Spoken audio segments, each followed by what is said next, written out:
मित्रांनो, आज सामाजिक न्याय दिवस 26 जून राजर्षी छत्रपती शाहू महाराज यांचा जन्मदिवस। महाराजांचा जन्म 26 जून 1874 रोजी कोल्हापूरमध्ये कागल येथे घाटगे घराण्यात झाला। एक प्रश्न असा पडतो की इतिहास का अभ्यासावा। इतिहास अभ्यासण्याची वेगवेगळी कारणे आहेत। ज्याला आपला इतिहास माहिती असतो त्याला आपल्या चुका कळतात। इतिहासातून आपण बोध घेतो, कसं वागावं, काय चुकलं, काय बरोबर याची माहिती मिळते आणि म्हणून इतिहास अभ्यासायचा। बऱ्याच लोकांचा शाहू महाराज यांच्याबद्दल एक गैरसमज लक्षात येतो की नेमके शाहू कोण। सातारचे छत्रपती शाहू महाराज वेगळे आणि कोल्हापूरचे राजर्षी शाहू महाराज वेगळे, हा फरक आपण समजून घ्यायला हवा। हा फरक समजून घेतल्यानंतर पुन्हा एकदा विषय पुन्हा तिथंच येतो की इतिहास का अभ्यासायचा। आज इतिहास हा दुर्लक्षित विषय समजला जातो, पण इतिहास हा दुर्लक्षित विषय नाही। इतिहासाबद्दल अनास्था दिसते। एक शाळा होती, एक उदाहरण आपण बघूया। एक शाळा होती आणि त्या शाळेमध्ये शिक्षक वर्गात शिकवत होते। एक साहेब आले। साहेब आल्यावर साहेबांनी वर्गात प्रश्न विचारायचं ठरवलं आणि मुलांना प्रश्न विचारला, अत्यंत साधा सोपा। सांग रे, शिवाजी महाराजांचा जन्म कुठे झाला? पोरं एकमेकाकडे बघायला लागली, कोणालाच सांगता येणार, कोणालाच नाही। साहेब चिडले, अरे एवढं साधं तुम्हाला येत नाही, शिवाजी महाराजांचा जन्म कुठे झाला? शिकवणारे शिक्षक घाबरून गेले। त्यांना टेन्शन आलं, एवढा साधा प्रश्न पोरांना नाही आला तर कसं व्हायचं। साहेब समोर मुलांना प्रश्न विचारत होते, गुरुजी साहेबांच्या पाठीमागे होते। गुरुजींनी हळूच आपल्या खिशातून किल्ल्या काढल्या, साहेबाच्या पाठीमागून अशा दाखवल्या। मागे बसलेल्या एका पोराने हात वर केला आणि त्याने उत्तर दिलं, सर मी सांगतो। उभा राहिला आणि त्याने उत्तर दिलं, शिवाजी महाराजांचा जन्म किल्ल्यात झाला। गुरुजींना एकदम हायसं वाटलं, बरं झालं बाबा, सुटलो एकदाच। आणि त्यांनी त्या किल्ला पटकीने आपल्या खिशात ठेवून दिला। पुढचा प्रश्न साहेबांनी विचारला, कोणत्या किल्ल्यात? त्या पोराने उत्तर दिलं, गुरुजीच्या खिशातल्या।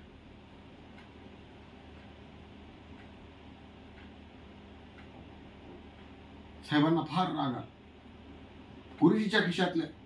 काय पोर काय काय उत्तर देत?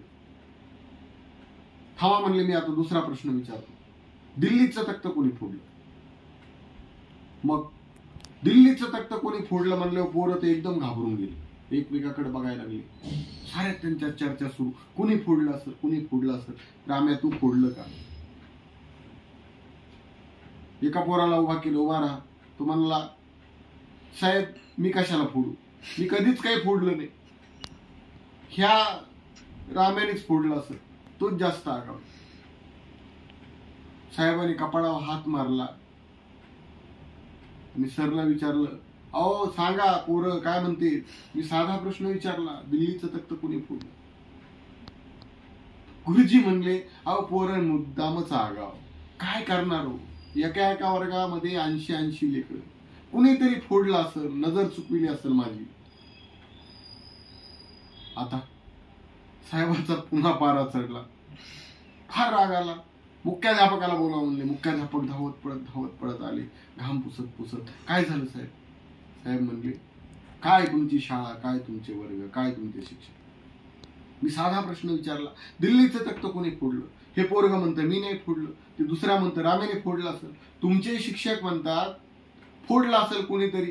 एवढ्या पोरामध्ये काय लक्ष कसं देणार?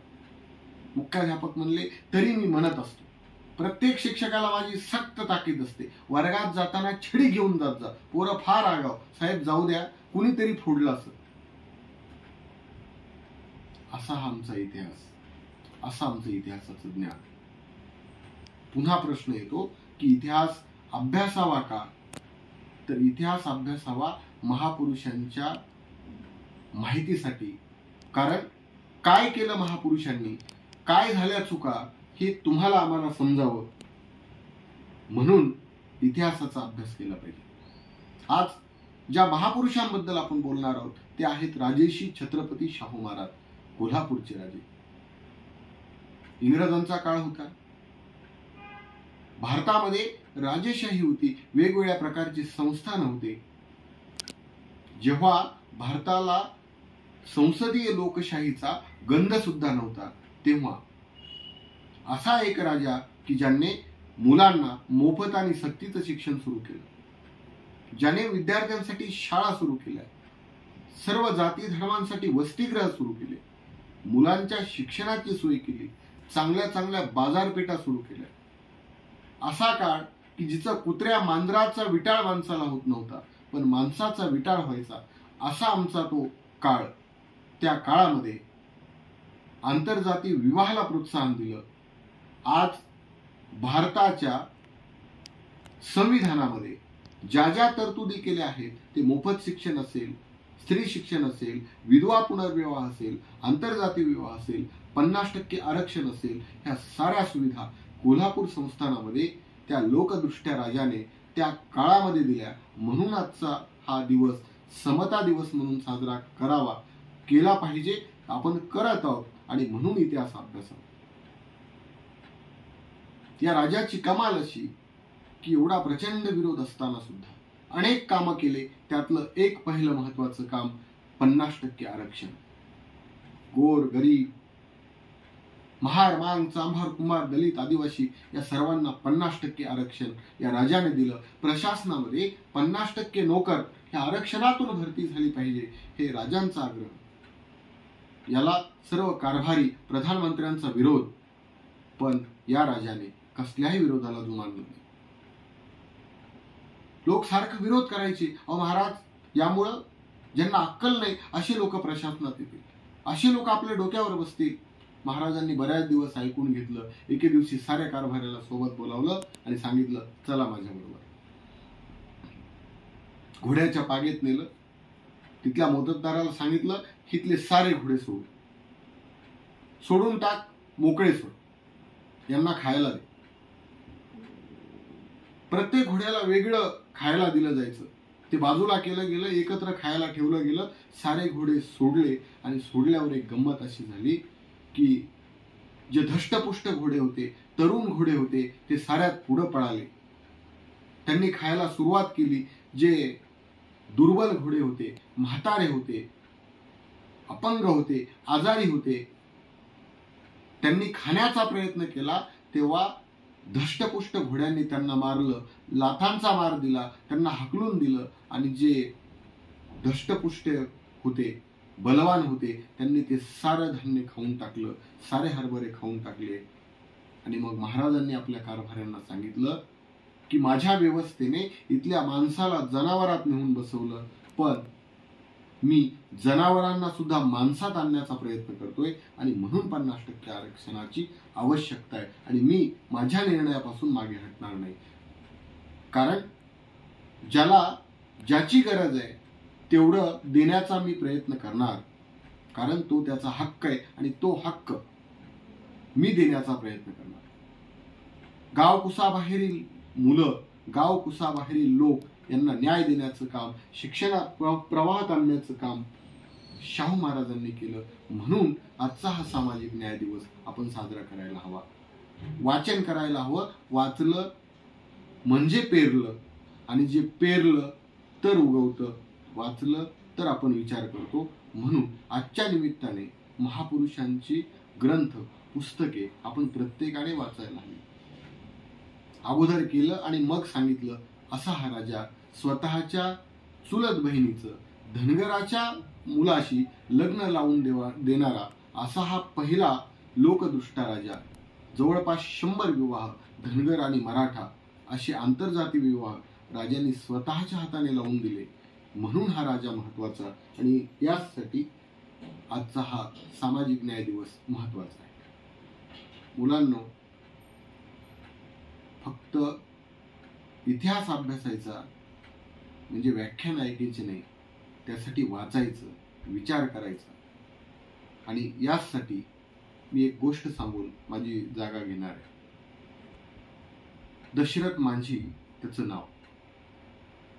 आपण जर ठरवलं तर काहीही होतो, काहीही करू शकतात. कोणीही सामान्य नाही. सामान्य माणसं असामान्य होतात ते त्यांच्या कामाने, ते त्यांच्या निश्चयाने, ते त्यांच्या प्रयत्नाने, संकल्पाने. दशरथ मांझी नावाचा बिहार मधला एक माणूस, सामान्य मजूर, दुर्बल घटकातला. त्याची बायको फाल्गुनी. दूरचं एक गाव, शहराचं अंतर 55 किलोमीटर गावापासून. रस्ता खराब, मध्ये एक उंच असा डोंगर होता, जवळपास पर्वतच. जर त्या डोंगरावरून गेलं तर शहराचं अंतर फक्त 15 किलोमीटर. एके दिवशी दशरथ मांझीची बायको फाल्गुनी दशरथच्या भाकरी घेऊन जात असताना डोंगरावरून पाय घसरून पडली. पडल्यावर जबर जखमी झाली. दशरथ मांझीने तिला उचललं. वाहनांची सोय नव्हती. आपल्या खांद्यावर घेतलं आणि तो डोंगराने शहरात जायचा प्रयत्न करतो. ती फार गंभीर जखमी, त्याला फार दुःख झालं. माझी बायको वाचली पाहिजे. जवळ दवाखाना नाही. शहर जर डोंगरावरून गेलं तर फक्त 15 किलोमीटर आहे. रस्त्याने जायचं म्हणलं तर 50 किलोमीटर आहे, पण गाड्याची सोय नाही. आणि दशरथ मांझी त्या डोंगरातून जाण्याचा प्रयत्न करत असताना तिच्या बायकोने आपला प्राणत्याग केला. तिचा मृत्यू झाला. ही गोष्ट दशरथच्या मनाला लागली. त्याने कसेबसे अंत्यविधी उरकले आणि दुसऱ्या दिवशी सकाळी उठल्यावर पहिलं खोरं, टिकाव, पहार सोबत घेतली आणि डोंगराकडे जाऊन डोंगर खोदायला सुरुवात केली. लोक जमले. लोकांनी विचारलं, अरे दशरथ काय करतो? तो म्हणला, हा डोंगर फोडून रस्ता बनवायचा. लोक म्हणले, अरे दशरथ वेडा झाला का? केवढा मोठा डोंगर, सरकारला जमलं नाही, तू एकटा करणार? दशरथने बोलायचं बंद केलं. लोक त्याला नावं ठेवायची. दररोज एक क्रम, सकाळी उठायचं, भाकरी बांधायच्या, स्वतः स्वयंपाक करायचा आणि डोंगर फोडायला सुरुवात करायची. बायकोवर एवढं नितांत प्रेम की या डोंगरामुळे माझी बायको मेली. हा जर समोर नसता तर मी दवाखान्यात गेलो असतो आणि माझी बायको वाचली असती, म्हणून मी इथून रस्ता करणार. 1960 ते 1982 तब्बल 22 वर्ष एकच नित्यक्रम होता की डोंगर पोखरायचा. आणि त्याचा परिपाक असा झाला की 22 वर्षाने एक मोठा रस्ता त्या डोंगरातून तयार झाला. आणि भारत सरकारने पद्मश्री पुरस्कार देऊन त्या दशरथ मांझीचा सन्मान केला. हे कसं शक्य झालं? त्यांना विचारलं तेव्हा त्यांनी सांगितलं की माझी बायको मेली आणि मी विचार केला की सोय झाली पाहिजे. या रस्ता नव्हता म्हणून माझी बायको मेली आणि म्हणून माझ्या मनात एक संकल्प होता की जब तक तोडेंगे नहीं तब तक छोडेंगे नहीं. अख्खा डोंगर तोडणार नाही तोपर्यंत मी स्वस्थ बसणार नाही. आणि ते मी 22 वर्षात केलं. माझ्या जन्माचं सार्थक झालं. विद्यार्थ्यांना माझं सांगणं यायचंय की सामान्य माणसं असामान्य होतात. संकल्प करा. मनात चांगले संकल्प, चांगल्या सवयी केल्या तर तुम्ही सुद्धा मोठे होणार आहात आणि तुमचं सुद्धा इतिहासात नाव होणार आहे. त्यामुळं आजच्या या दिवशी आपण एक कोणता तरी चांगला संकल्प करूया. वाचनाचा संकल्प असेल, चांगलं वागण्याचा संकल्प असेल, तो केला तर आजचा हा सामाजिक न्याय दिवस नक्कीच सार्थकी लागेल असं मला वाटतं. एवढं बोलून मी माझी जागा घेतो. धन्यवाद.